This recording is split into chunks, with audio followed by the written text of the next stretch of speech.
สวัสดีชาวนาและชาวไทยสุขุสุขคนนะครับเด้อเนาะวันนี้สร้างพ่วงกามาตัดผมให้เบิ่งเด้อเนาะตามเคยวันนี้กับเบิ่งทายขี้ยังอื่นเนาะมันสิมาขายตัดผมให้เบิ่งเนาะอันนี้น้องเพิ่นกะผมยาวเติบไปเนาะโอ้มันอยู่เปิ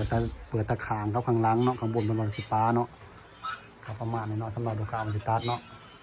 ก็สองมาจังไรกับไปเบิ่งในคลิปเด้อเนาะพี่ๆน้องๆเฮาเนาะ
กับประมาณนี้เนาะพี่น้องเนาะสำหรับ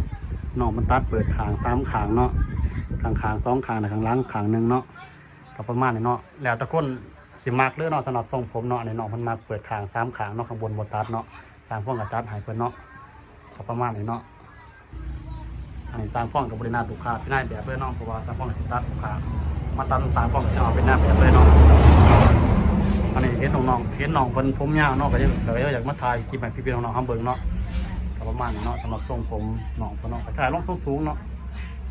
ก็เจอร่องสูงกันหลายเนาะหรือว่ากลางกันหลายเนาะพอสร้างข้องตัวนี้กระทั่งกลางหลายกว่าเนาะสูง